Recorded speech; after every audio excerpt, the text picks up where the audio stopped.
Sandy. Sometimes I really do want to bridge the gap between where I am and the diehard Republicans.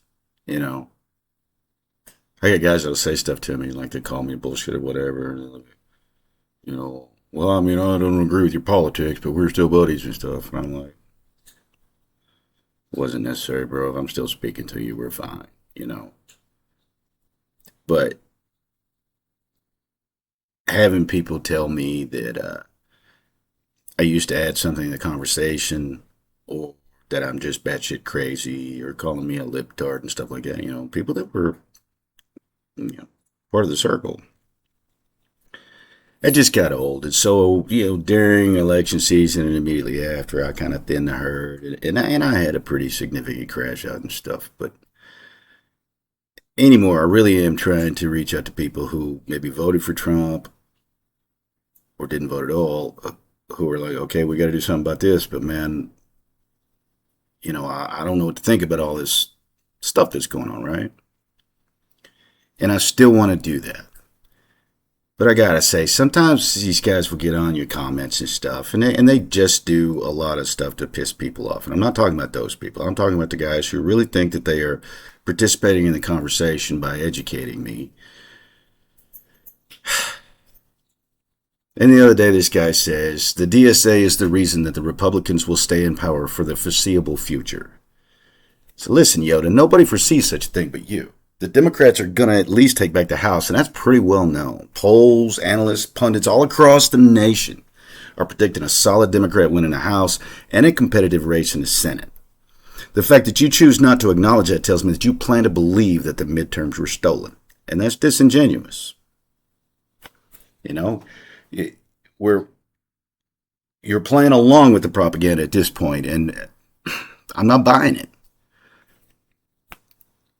Also, when did you start talking about how dangerous the DSA is? As I recall, Bernie and AOC have always been the object of ridicule from the right. So now your Republican candidate told you to be afraid of the DSA, and they're not to be ridiculed anymore, but instead they're a danger to our way of life. Also seems pretty disingenuous. So here it is in a nutshell. Come listen, comment all you want. But if you're here spewing MAGA propaganda, you don't have a seat at the table. You want to discuss politics and policy, grab a chair. Moving on. The truth is, we've all been indoctrinated and misinformed to various degrees for our whole lives. Follow the money, as they say, right? I mean, there's a textbook industry. There's all these things that add to the knowledge or lack thereof that we walk around with. So we got to ask a few questions to kind of get our mind in the right space here for this conversation, okay? First question is, why did they spend so much building social media up before they started the hardcore advertising on it? It was to figure us all out, right? So they knew how best to put things in front of us that we seem to want, but also, they like to confirm our biases because it makes us feel good. Another question to think about. Do we really believe that all the billionaires like Elon Musk and such just turned red at the exact moment that one party had control of everything? Like all of a sudden Elon Musk was like, actually, I'm deeply Republican. Do we really believe that the party that was in power was relevant at all to these billionaires? I don't think so. I don't believe for a second that this would be different if we had Democrat control of SCOTUS, POTUS, in Congress. Anyway, and this is a really important one for you to think about, especially if you're like working class people. You got to think about this for a second, okay?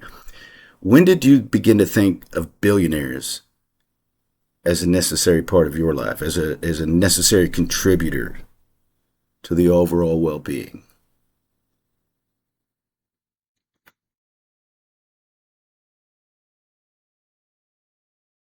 And seriously, how does a person earn $1 billion?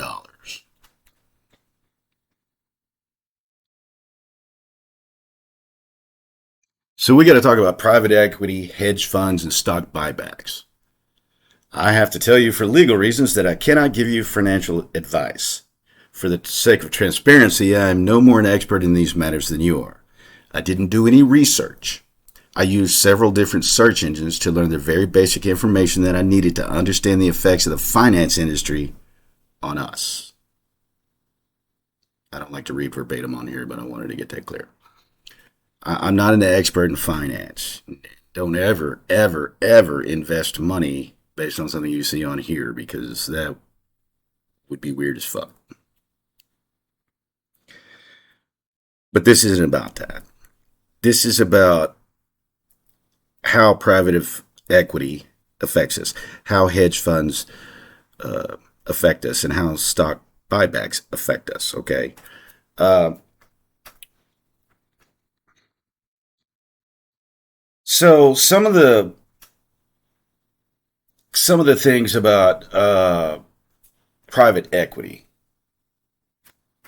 Private equity is for people who have a lot of their own personal assets or institutional assets.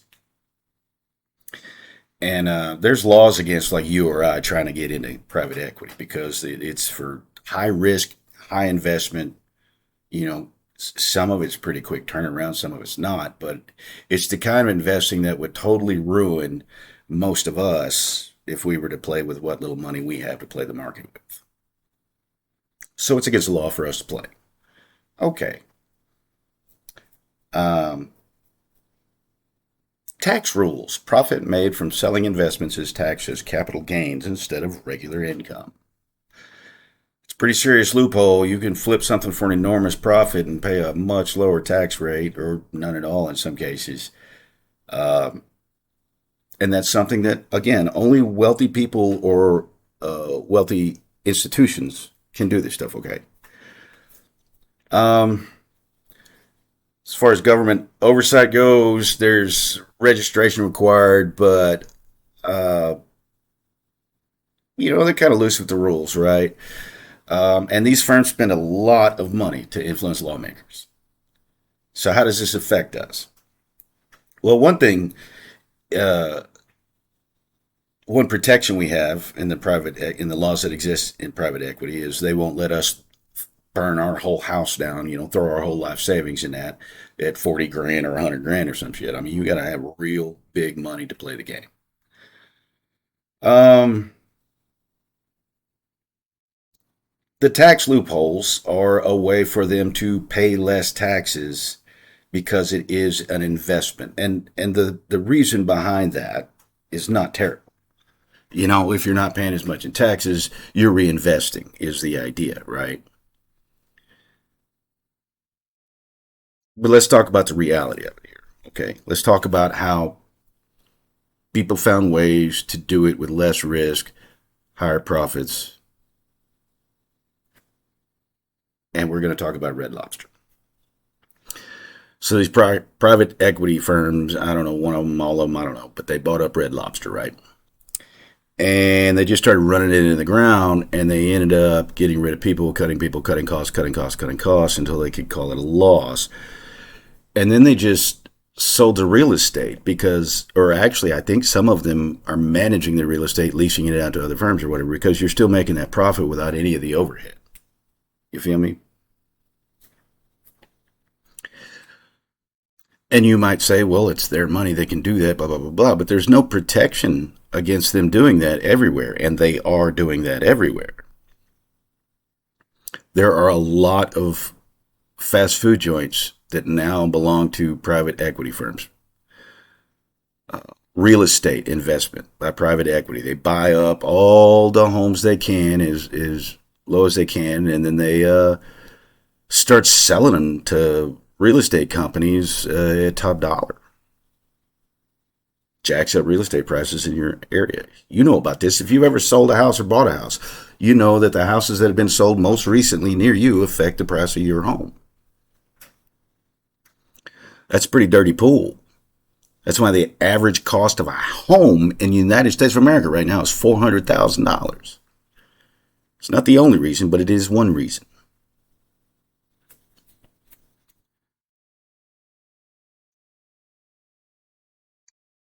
We can't allow capitalism to run roughshod over us, even as a capitalist country. Um,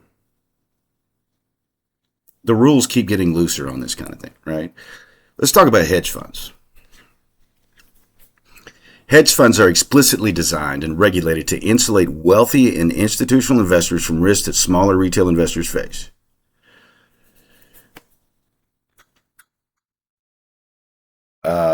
Only accredited investors, right? Um, this is my favorite one here. Let me just read a little here to you. Hedge funds employ complex risk management techniques such as short selling, leverage, and derivatives to hedge against market downturns. Let me tell you what this means. These same people that are out there doing all this shit in the market that makes it fluctuate, they've also got this little safety net over here where they can do whatever they want. It's going to insulate them from whatever they do that trashes our lives or the overall economy. Yeah, they'll argue about that, and there's a lot of people that know so much more about this they can make me look like an asshole. But I am an asshole. I'm a working class asshole, and you can feed me all of this kind of heavy worded shit you want to. It boils down to rich people have a safety net that we do not. And if they crash the economy, they've defended themselves against that far better than we are insulated against it.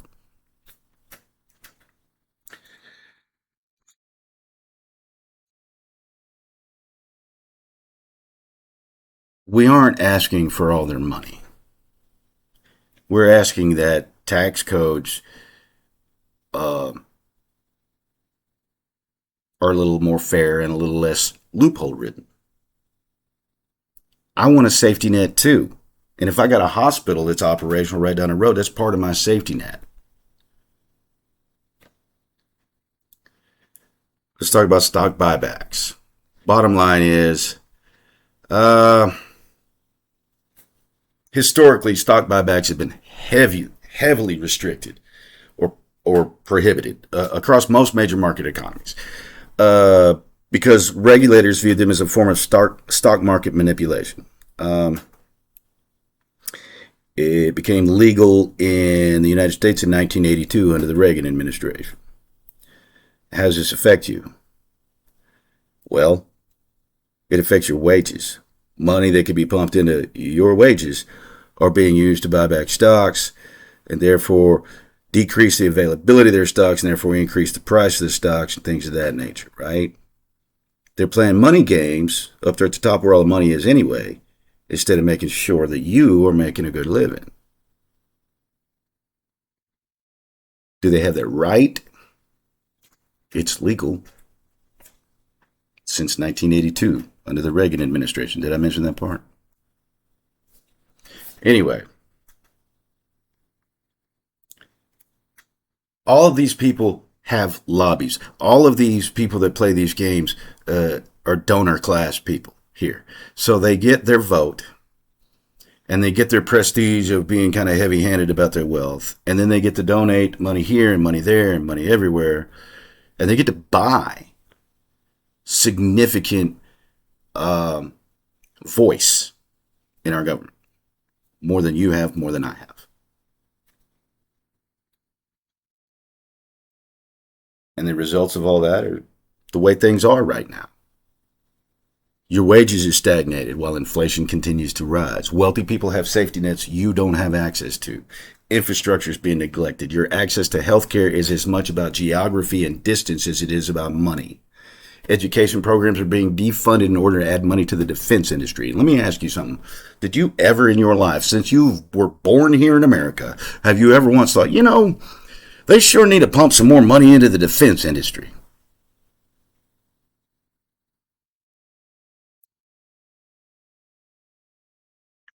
Broadband internet is still a pipe dream in most of rural America. Billionaires can insert themselves into your elections with more voice all the time. So how do we fix this? How do we approach this and address this and begin to make these slow grinding changes going to take over the next 8 to 12 years to make this place a good place to be a member of the workforce, to be a member of the middle class. First thing we have to do is get their attention. And if your candidate isn't talking about why your wages are stagnated, why your industry isn't working, and how they plan to attack the problem, they don't deserve your vote. Don't let them tell you that the issue is something that it isn't. It isn't Mexicans. It isn't trans kids.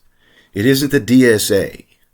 The issue is that you need access to health care, education, broadband, reliable infrastructure, and you need safeguards in place to ensure that you don't have to foot the whole bill. Right now, there's a 99% chance that your senator sees themselves as more obligated to their donors and their party than you. Their actions display that every day, and there is only one senator that does not take corporate money. Right now, and this is hard to pin down, but it seems like only 11 sitting members of the House of Representatives have never taken and do not accept corporate PAC money. So it boils down to this. If you keep hiring the same people who let it be this way, get this way, continue this way, whatever you want to frame it as, they aren't going to change anything.